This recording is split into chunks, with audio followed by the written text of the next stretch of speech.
Okay, free. it is 12:33, so I'll call meeting to order.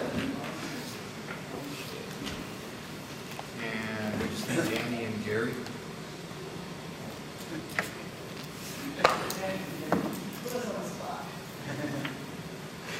Yeah, I think that's it, right? Okay, approval of the minutes. Is there a motion to approve the minutes? Call the second.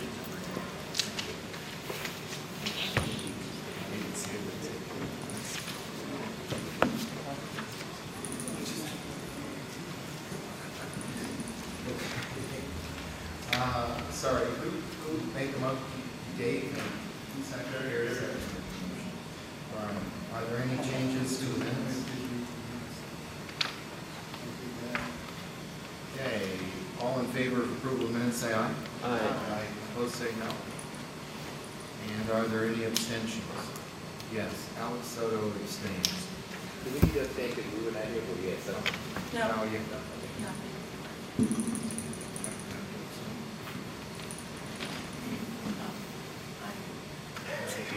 Yeah, I guess you do. One will and one won't.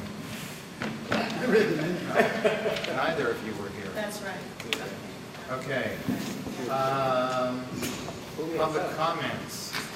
Anybody from the public want to comment? Nobody from the public? Okay. Meeting is going very nicely so far. Don't screw it up, Dan.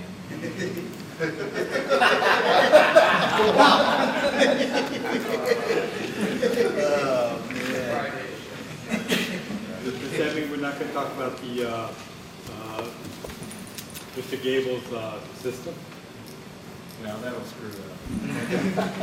I was only surprised, I was pleased that he used Danny instead of I was happy with that. The first handout here is overview of enrollment. Just as a word to for helping with the video, if you can speak directly into the microphone when you're talking, it will help in terms of the recording.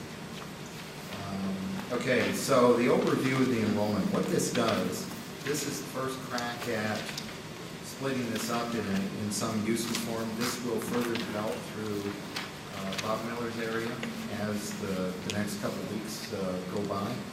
So what this shows is the enrollment for the 2 semesters, the fall and then the spring. And it shows the first census, the end of the semester, and then the percentage of loss. So we're going to develop this further and give more information as time goes on, and then we're going to add in the 2 intersessions as well, so that we can come up with a grand total. But you can see already that the enrollment for the 2 main semesters is about 136,000 students. And by the time then that we add in the intersessions, that should give us the full year number.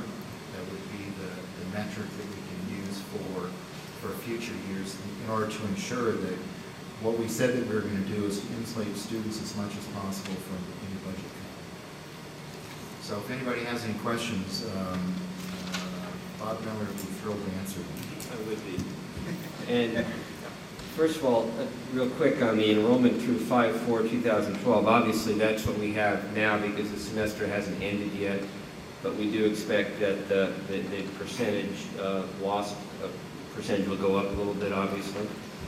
As we build out this chart, we were talking this morning about adding intersessions, as Dr. Van Pelt mentioned. Also adding a column for the room capacity, the limits, if you will, for each one of these areas. And then probably going to do something that looks at the percentage of lost on a division basis as well as a discipline basis. So we can drill down a little bit more specifically into what's happening and then look at why it's happening and then try to assist that process a little bit. Bob, when it says here, okay, so enrollment and then first census, that number is what? That's the number of sections Like how many students registered for how many sections? What does that mean? Right, so basically enrollment in, we'll just look at business, there were 5,692 seats, or students in seats. At first census, that went up some 700, so that would probably reflect the adds that occurred between the first day of enrollment and whatever that 11/7 date was, when they did this. And then census, and then what ended. So we started with 5,692 seats. At census, we were up to 6,554. And when it all ended at the end of the semester, there were 5,474. Okay, so I'm looking at health sciences, so, I mean, we don't have 2,000 students. Are you saying that that's the number of students times the number of sections they're taking? Or? It's seats. It's the number of seats that your students in. So you may have 800 students in the program, but they are enrolled in multiple classes. So it becomes seats. Okay. And the percentage loss, is that from the enrollment number or from the first census? It would look like it's from the I think it's from first first census. census, yeah. The first census, is that what we get paid on? Yes, exactly. So, and that's what we're looking at in terms of what we got paid. And you can see that at census, it's a different number in almost every case. It's a higher number in almost every case, if not every case, because again, through faculty decisions, they want to get as many students in their classes as they possibly can, and they do. And we want that not only for access purposes, but also for funding purposes. But at the end of the semester, that's what they end with. And that's based on A, B, C, D, F, pass, no pass. We're not dealing with withdrawals. From a grading point of view. So if somebody withdrew, that doesn't count as a lost student? No, because in effect, no, I take that back. No, It it does does include that. count. It has to include that, yeah. What I was thinking about is on the, when we actually get into the division or discipline, we'll talk about that after. It'll develop over the next couple of weeks as we Right. drill down further. Yeah. Ken, I'm a little confused here. So the enrollment number says, under enrollment column, it says 11/7/11 for the left head. But first census occurs in September, ahead of November. So isn't the column switched? It's probably 7/11. Oh, that's a good point. I don't know what happened there. I'll have to go back and find that out. And Daniel might be right, it might be It's right. 7/11. Oh, Yeah, I'm just Okay, gonna say okay, I see. 7. Well, it can't be, But we'll figure that out. yeah, it can't be. There's something wrong with that. The only point is that, and does this answer the initial question that you have, Danny, for the enrollment numbers? You had a question earlier in the week. Oh, yeah, well, I was actually trying to find out how much FTES each division. Okay, so that's, okay, and that's gonna be sort of a subset of all this too. Yeah. It's kind of entwined in the same, but what we're gonna try to do is to develop this chart further, and give it more detail. It'll become more complicated, but the bottom line is what you can start to see develop is how we can create enrollment numbers that are sustainable and where we can establish targets for different departments, divisions, right? And then ultimately, presumably by program as well, so that as the instructional side is working this out, that they can set accurate targets, and then they will have certain discrete dollars in order to attain those targets. But what you can start to see develop is the nexus between the goals and the resources. And we actually just, this is hot off the press, so Yeah. this is just out of some discussion we had this morning. So is there a way to get it, I mean, at some point, I know we're just working down, but to get it so we can see how much FTES is actually being produced? Yes. Okay. Yes. And right now, the last time I saw the numbers, I think we had a bust of about 1,000 FTS, Bob. Do you remember that? Where I think that the number was something like 18,000. It's not off of that sheet. Yeah, basically, yeah, for 11-12, we're going to be paid for 19,520 FTES, However, based upon projected workload reductions for next year from the Chancellor's Office, we'll be down to 18,434 on the Right. credit side. But the last time I saw it was broken down by division. Somehow the divisions did not add up to that number, and somewhere there was an anomaly. From numbers that Crystal, I think, produced maybe 6 weeks ago. Right, okay. I don't have that chart with me. Right. So somewhere, those numbers weren't adding up properly yet, but they're working on it. Thanks. Okay. Okay, Dave? Yeah, is there any way we can get like 2010 and 11 to see, you know, basically what the student grades are, how we're dropping each year? Or if we are dropping, or percentage-wise? Do those numbers exist? Yeah, they probably exist. It's a question of, you know, we can do it. I'm just trying to figure out what we would get from it if we did it. Well, what he's asking for is a trend line. Right. Yeah. I'm not asking to go back 4 or 5 years, but just, you know, just. That's an enrollment management thing as opposed to a budget thing. I mean, we can do it, but I'm not sure that. Well, it might be interesting, but I don't think it's going to dictate how we assign resources to divisions, though.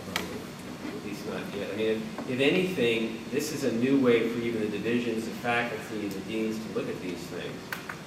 And as a result of that, I'm not sure it would be fair to hold them accountable for a new way of looking at things that we never did in the past.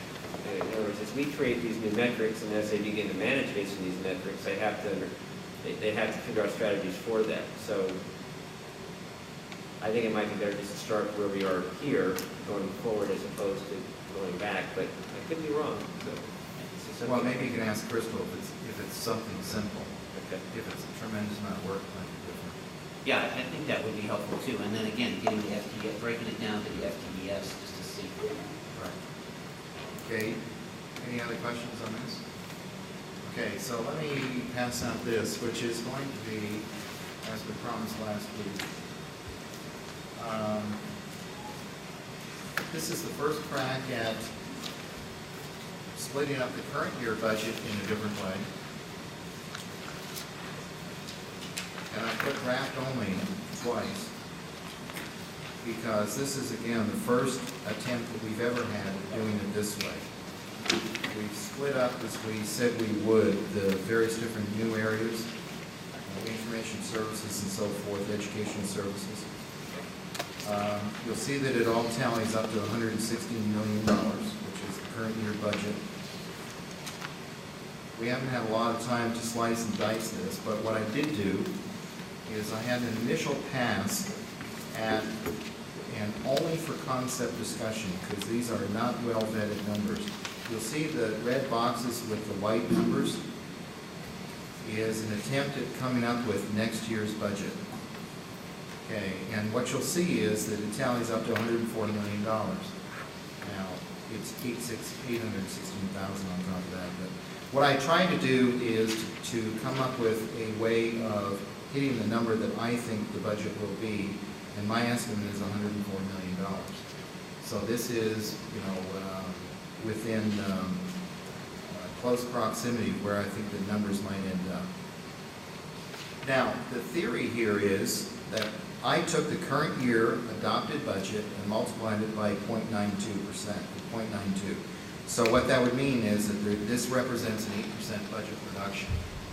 The way that I've structured this is it's pretty much across the board.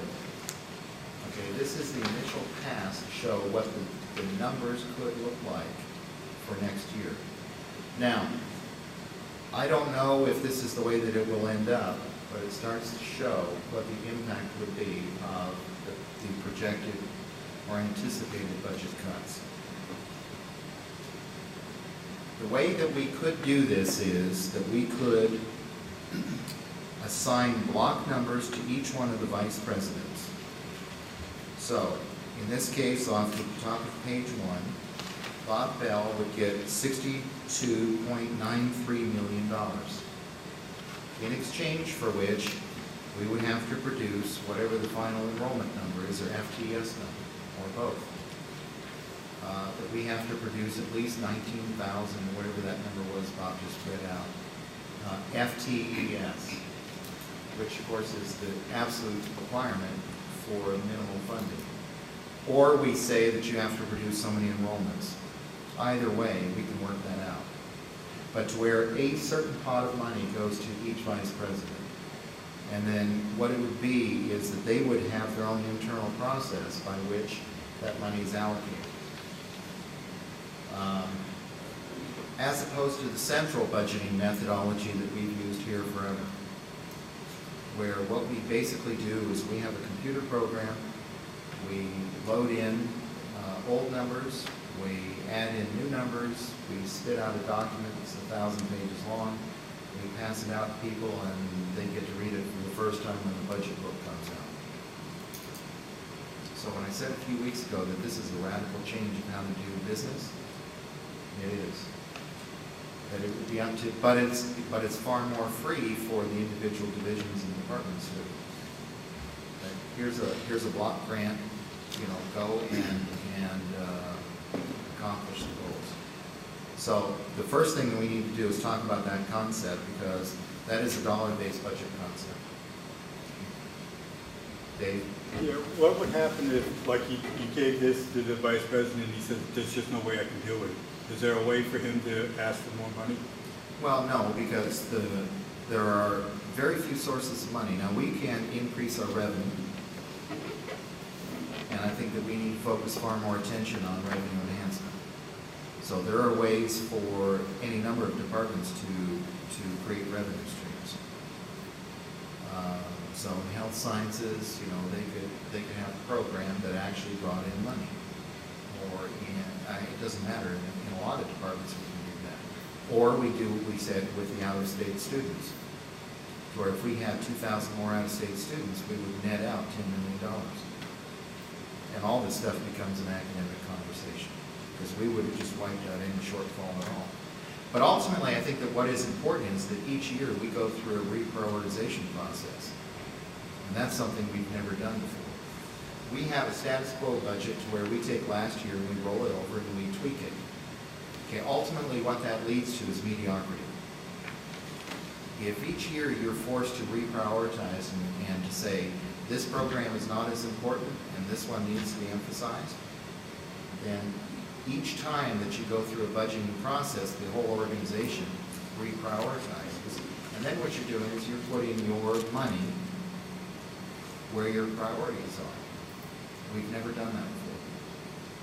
So in the case that you mentioned, if a person says there's no way I can accomplish the tasks, okay, well, that's truly not an answer. There's always a way. But what it might mean is that we have to stop doing certain things that cost too much money for us.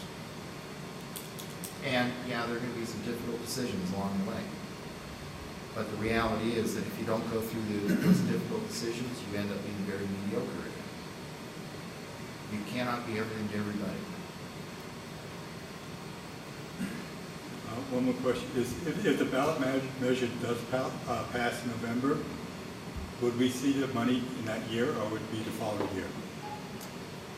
No, I think that the way that it will be structured, because I think that the legislature is probably very well pleased with the maneuver that they pulled this year, which is let's pass a balanced budget, let's build in automatic trigger cuts, which is a really slick way of getting past the constitutional requirement to have a balanced budget.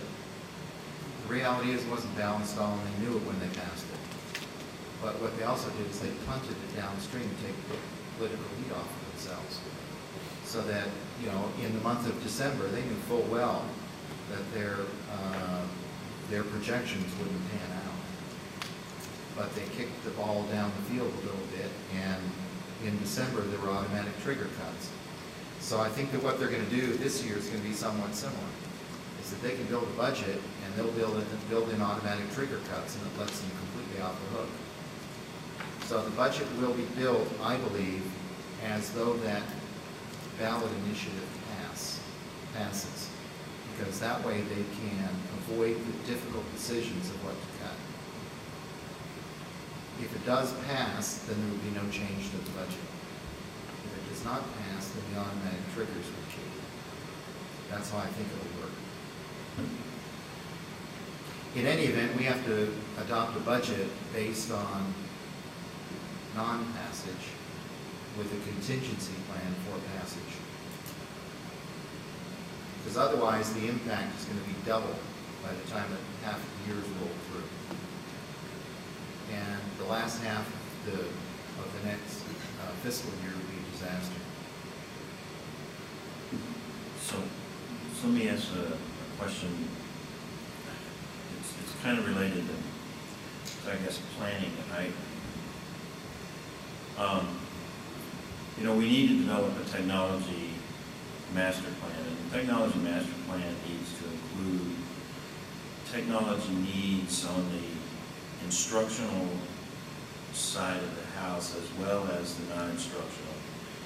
And we really need to, I would like to certainly involve the college community in helping to develop that in anticipation of putting together a budget request for technology for next year.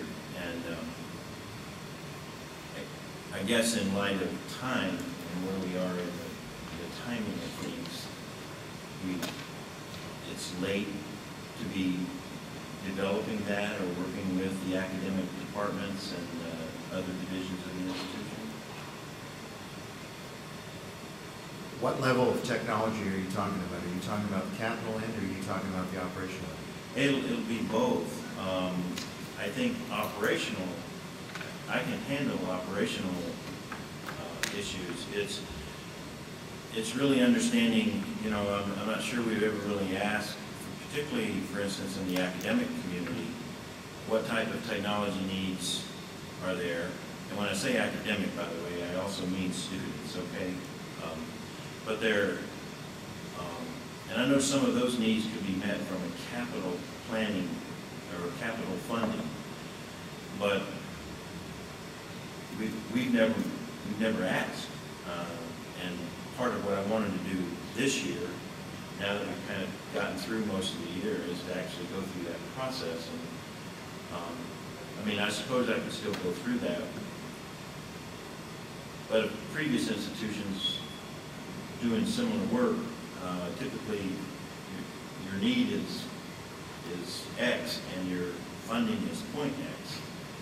And we need to negotiate that, or at least to go through some process that brings that down. So, I just wonder if others across the institution don't have a similar kind of need for a planning and budgeting process that links that. So I don't know. I'm obviously would be concerned with the red box that I have to deal with, but particularly without asking, without going through a process of involving, the Learning Technology Advisory Committee with the academic community and the rest of the administrative divisions. Right. Our planning group, we're about to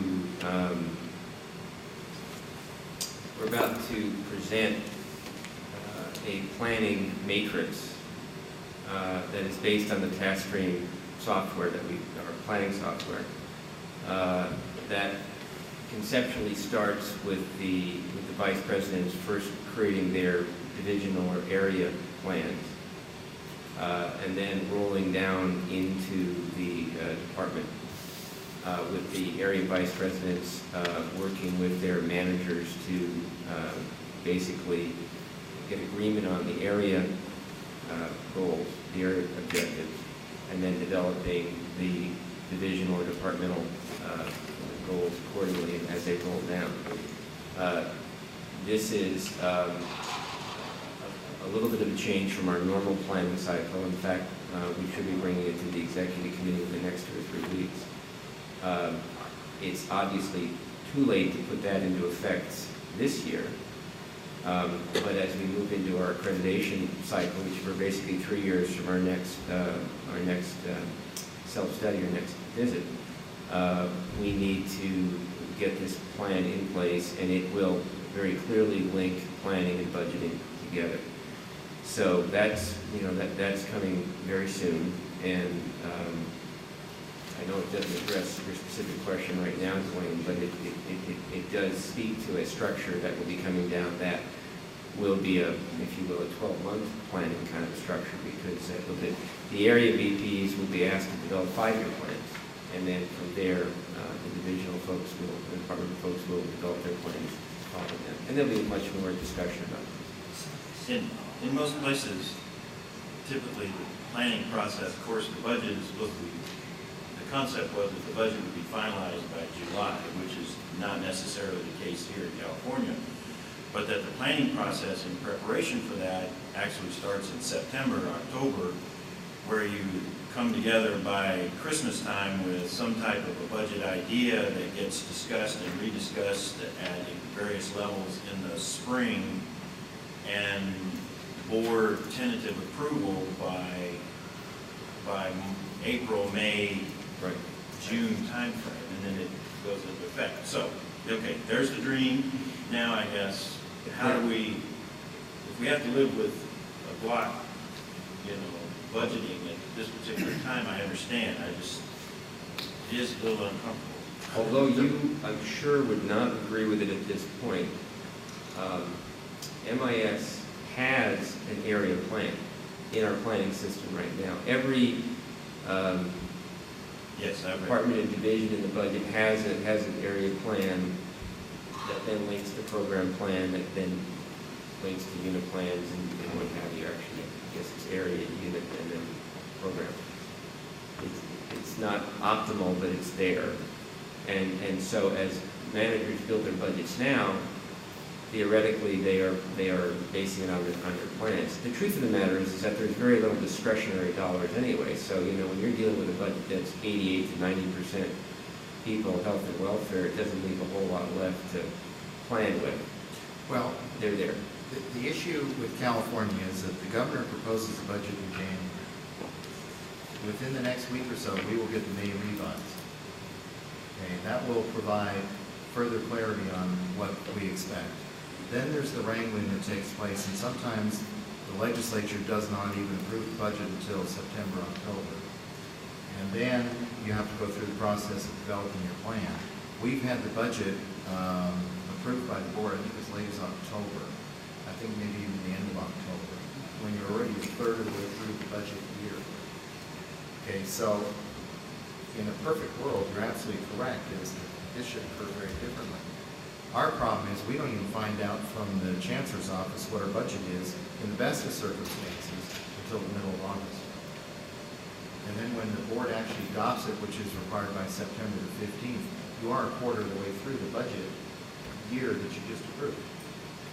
And it does make planning difficult. I think that in the end, however, what necessarily occurs is that you prioritize whenever you have an opportunity. And that a red line is going to be drawn at wherever the number turns out to be. But it is absolutely true that we have to do a better job of linking our overall planning with our budgeting. This is the first attempt at making this very transparent of how it can work, and to allow for changes within the budget. Now, in terms of the wages, salaries, and benefits, Bob's absolutely right. But it also means that we have to pay a lot of attention to people that we hire and where they're hired. Because typically what occurs is when a vacancy occurs, we fill it. And one more time, that leads to status quo budgeting, is that there can be far more effective and efficient ways of operating than any kind of things.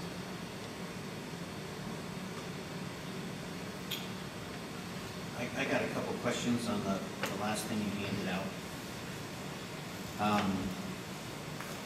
So where it says 2011-12, and you have total expenses. Well, first of all, you have an adopted budget, and then you have total expenses, and then there's adjunct salary. So is the adjunct salary a subset of the total expenses? The adjunct salary is a total subset of the budget.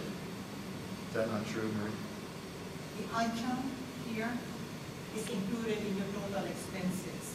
Okay, so It's not part, if you look at your adopted budget, we Right. try to break down the adjunct because we dumped that under the instructional, 19 million. okay. Yeah, your total expenses includes adjunct, but what you'll see, and if you look at the very top, the adopted budget, The $19.3 million is that number that I keep referring to?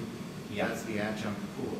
That's included, not by division then, it's included as a distributed reserve. Okay, then as the expenses occur, they are distributed to each of the individual divisions. So, So, just to follow up on that, then the CEC budget was 2.375 million less adjunct. Yes. So, And then they had a pro rata share of that 19.3. But then as the expenses roll in, the budget is transferred from the distributed reserve into the individual divisions, which is why you start to see that they're spending more money than their total budget, but their total budget has to include a pro rata share of the distributed reserve. so, okay, but, all right, so for the total expenses, it includes that adjunct part. You broke out the adjunct part just to show how that was distributed, Yes. but it includes that. Yes. Okay. Then at the top, I'm not really understanding, well, you have for 2010-11, you have actual expenses, 737. We only spent 737 on adjunct. And then you go to the next year, and it's got okay. two lines there, so I'm not really following the 775, and we've only spent 567. And then you got the 19.3, which I understand the 19.3 is the pool, and this is how it was distributed down here. So that means there's roughly 4.5 million that we haven't expended yet of that 19. I mean, it says 19.3 down here, and it's 14.8. Yes. So that, Yes. yeah, okay.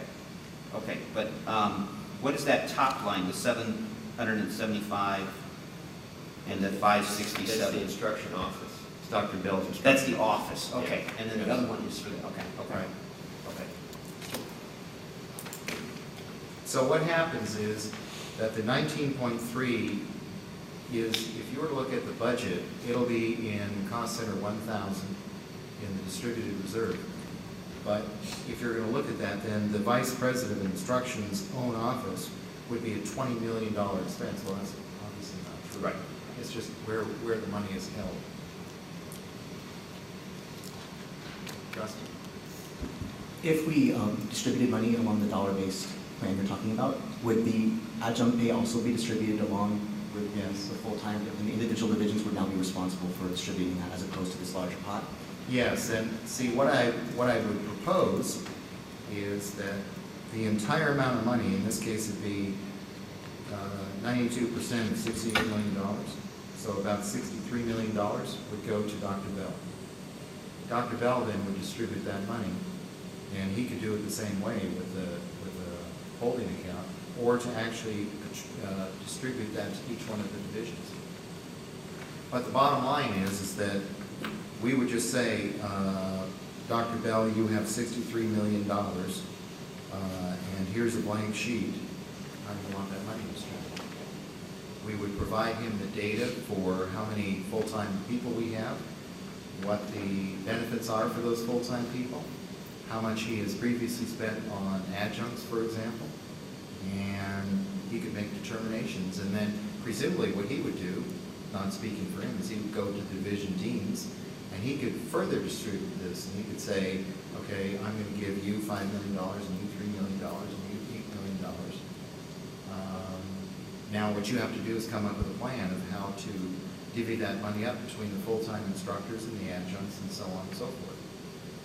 What it's doing is it's bringing those decisions to the actual people who are responsible for delivering the service.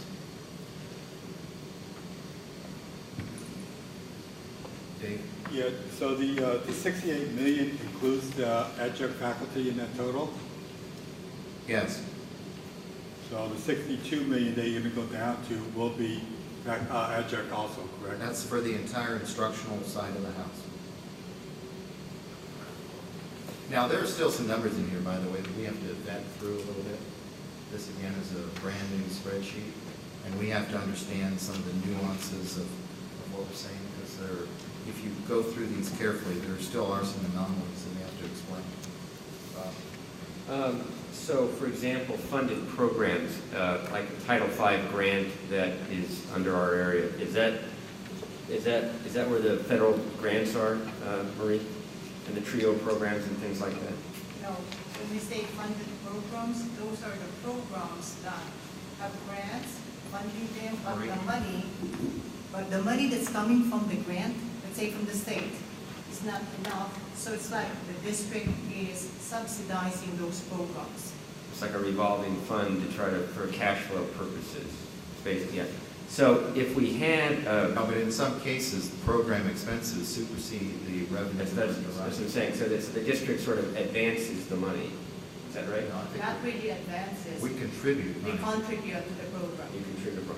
Okay, so let me get back to the first question, which is, so we have a $5 million Title V grant, $6 million Title V grant. That's gonna be in the 03 though, this is 01. And, okay, so that's the answer. This is only 01. So the 03 is on top of this. Okay, that's the answer. Because there's not much point in talking about restricted money. Right. I mean, it comes just restricted, and there's no discretion.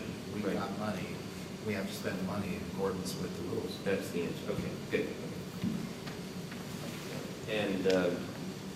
And then basically what you've done is to the best of your ability under the current organization chart, you've tried to allocate these to the admin services, educational services, president's area. Yeah, and what I think Marie and Anthony did is to go through there and try to divvy that money up. And in some cases, it becomes troublesome because where, cost center did not exist in the past, and now it does exist.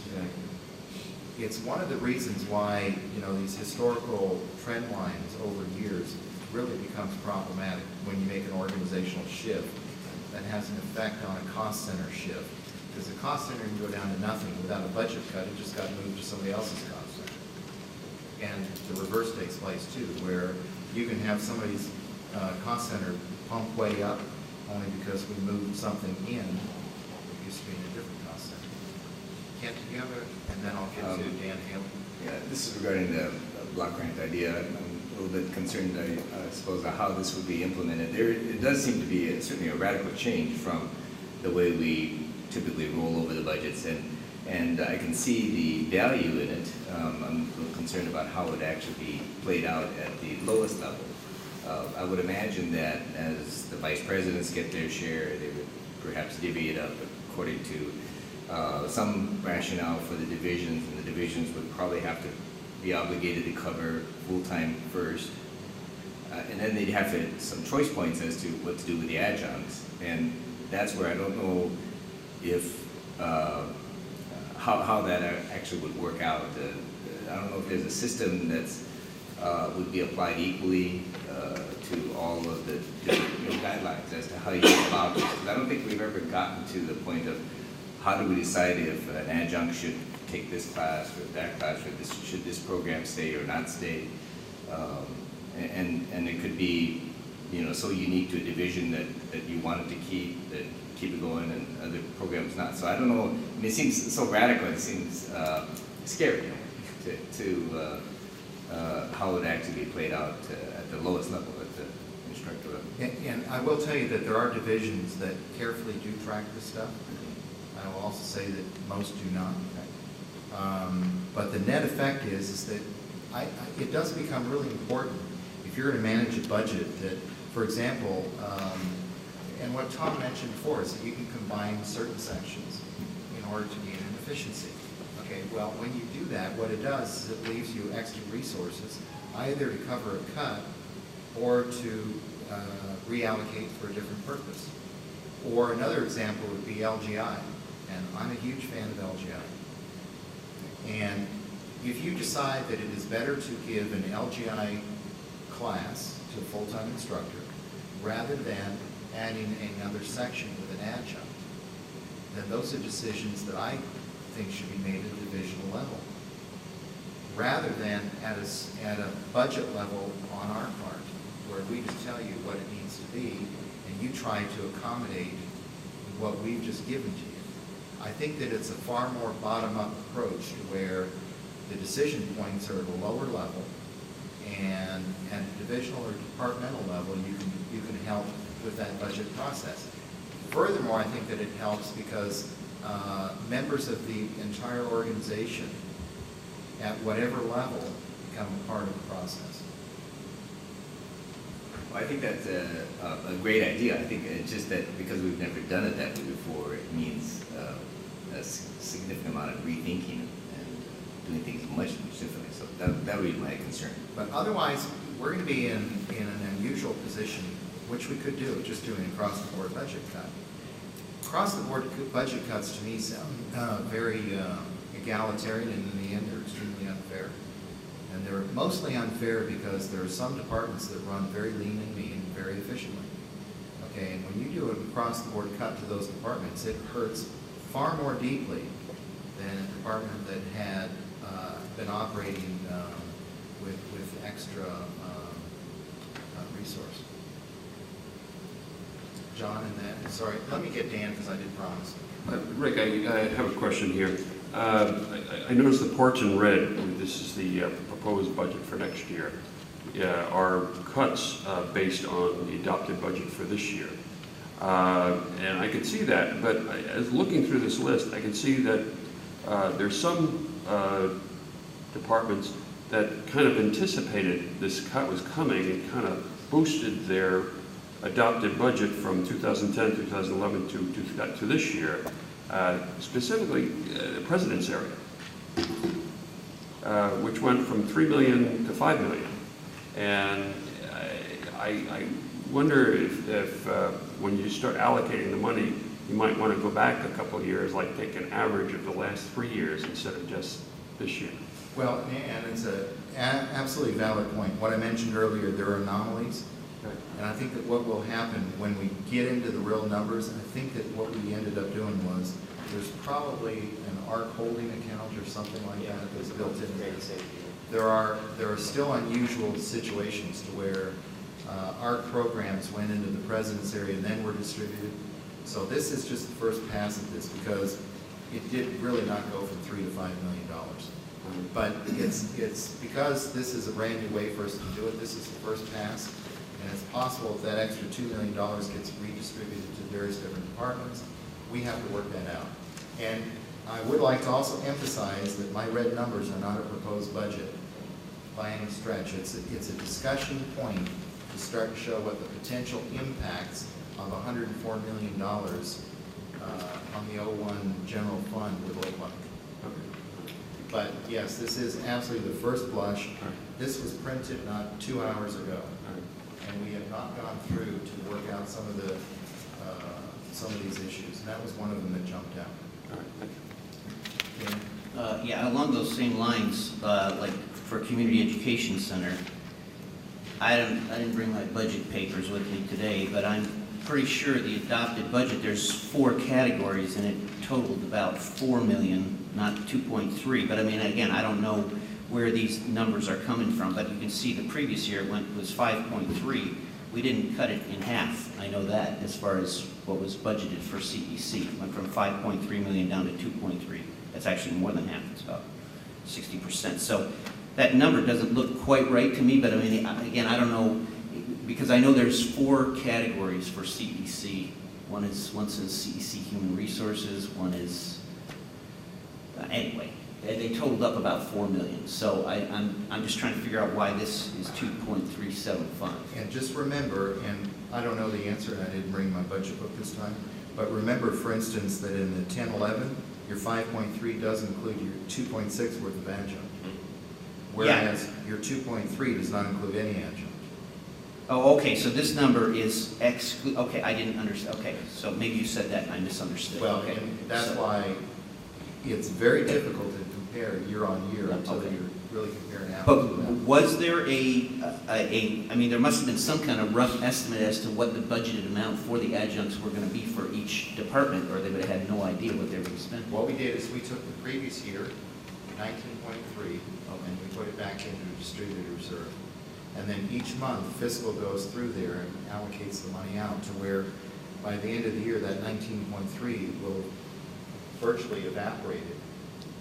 And the individual divisional budgets will increase. So there was no even estimate for each division as to what they were going to spend on adjuncts. It's very important to note that the practice, PCC for decades, as far as I know, has been that the division deans have not had to think in terms of budgets from an adjunct faculty personnel perspective.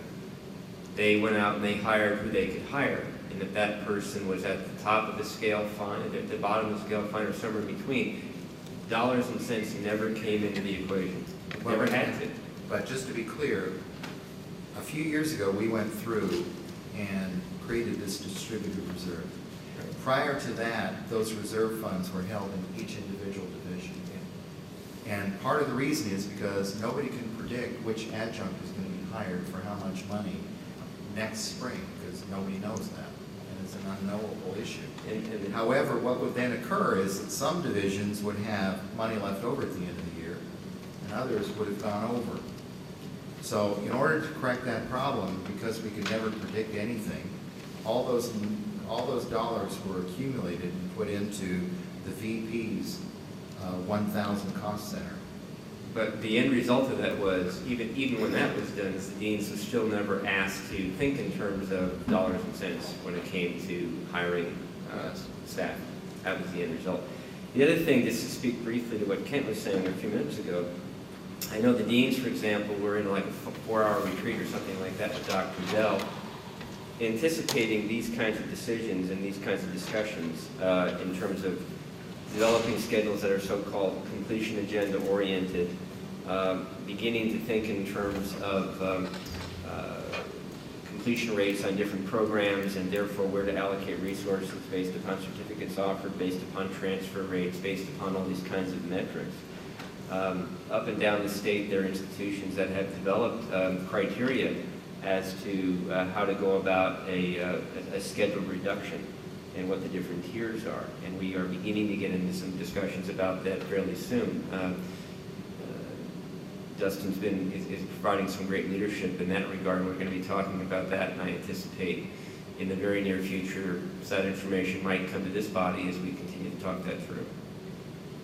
John? Yeah, having attended the meeting yesterday, a very lengthy one, the deans are beginning to focus on just what Bob is saying, looking at adjunct numbers and salaries, looking at programs specifically, and when it comes time to make decisions, basing it on what Bob is referring to, the completion agenda and those types of situations. So there's a lot of discussion going on at the dean level about how to approach this kind of bottom line numbers and making decisions about programs and priorities. So it's happening.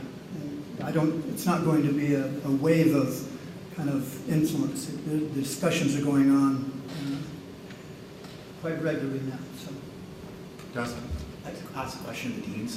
What impact do you think this change would make on the hiring and retaining of adjuncts across campus? What do you anticipate? Do you anticipate basically people who are adjuncts who cost more would be let go? Is that potentially a possibility or no?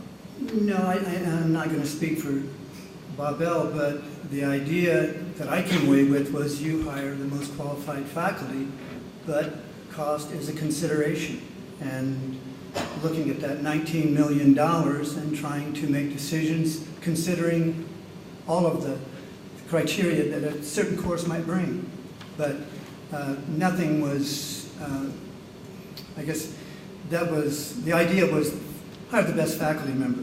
Money was not the driving issue. It's the quality of the instruction. Dan? Yeah, and that's exactly what I get a little concerned about when you do this, because you give a division dean, I got X amount of dollars, okay, well, I'm going to just hire a bunch of young teachers without experience because I got to save my money. So I just want to make sure we're not all focused on that and that we're trying to do what's best for the students as far as education, because that's what we're here for. I think go ahead, John. Well, that was the bottom line. There was a lot of, and I particularly spoke in that regard. We're here for the students, and to compromise on the delivery of material for money is not, it wasn't a very popular concept, Danny, so I didn't get anything that would lead me to believe that's going to be the path. Well, that's good to hear. I think that one of the other influences that I mentioned earlier is that LGI,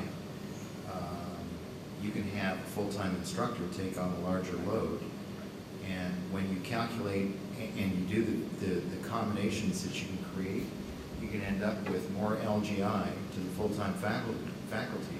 You can have fewer adjuncts. What it does is it opens up the discussion to be far more dynamic in terms of your ability to meet student needs with available resources. And ultimately, you know, I think that the people best equipped to make those decisions are the ones at a divisional level. Is here's the goal, here are the resources, work it out. Because, you know, in the end, we can't print money either. And we are bound that we are going to minimize the impact of budget cuts on students. And I think that there's a creative way of doing that. So this is the first pass. And I cannot overemphasize that these numbers have not been vetted. They're meant for discussion purposes only. As the weeks roll by, however, we will add detail to this. We will, you know, as another month rolls by, we'll be able to add the month of May, and then we only have 1 month left. And as we start to hone in on the end of the year, these become increasingly clear. And it allows for our pathway to be increasingly clear too. But I think that the takeaway is that start thinking about what the influences of this might be on individual areas and divisions and departments. So we will, this is a document that you'll see in an undoubtedly updated form in the weeks to come. Okay, anything else on that? Any other comments or questions? Dave? Yeah, just to piggyback a little bit on what Danny said, let's say like a math teacher is paid $50 an hour to teach a class, an adjunct faculty, would they have discretion to say, well, we're only going to pay $40 an hour no matter what? Those are contractual issues. Is it? Okay. Yeah, there are set pay scales. Okay, in terms of the budget update, every time you get something from Sacramento, it keeps getting worse. You know, I think I said the last time we were $2 billion short on the income tax revenues. And every time you turn around, it's just getting worse and worse. So what it does is it necessitates that we really have to get serious about budget revenue enhancement. So whatever we can do to become serious and get off of this ebb and flow cycle from Sacramento would be very helpful.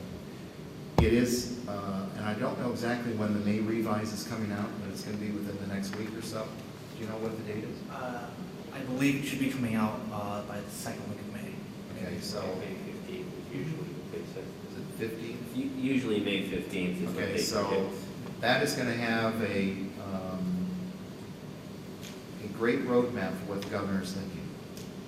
Now, usually it's not what the legislature adopts, but it starts to give a sense of how draconian the cuts are going to be. So when that occurs, we will discuss that as well. Okay.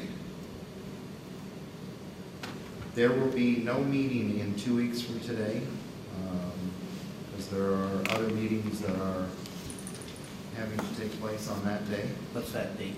That is May 18th. May 18th.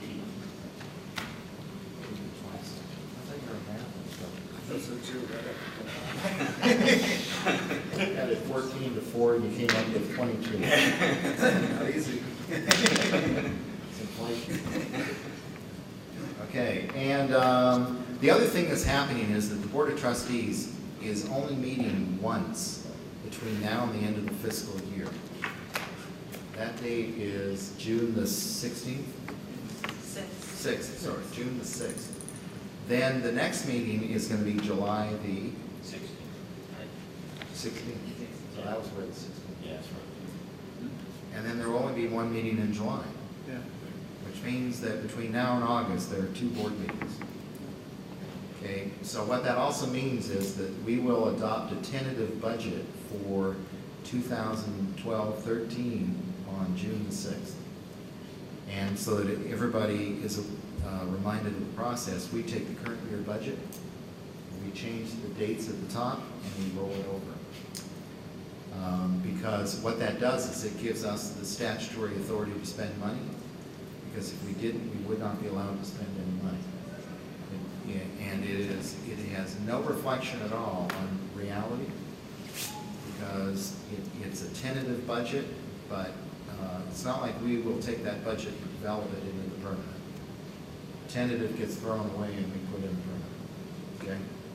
So when you see that come up, it'll be this year's budget exactly with the dates changed.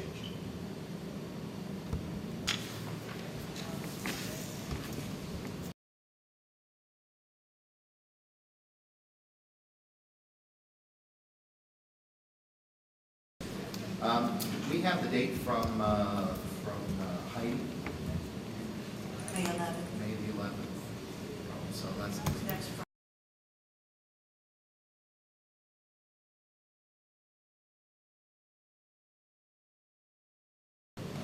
includes the foundation, includes everything. It includes Measure B. So if there are any questions now, if there are any technical questions, you might want to ask those in advance. But she can go through and answer any questions that anybody has, and I think you'll find that to be very helpful. Okay? So next week, when Heidi shows up, we'll, in whatever order the agenda is, we'll take her first so that she can get back on the road. Okay? Anything else? Dave, the meeting is adjourned. It is, well, is there a motion for adjournment? Dave? Second is Gary. Is there any objection? Okay, we're adjourned at 1:29.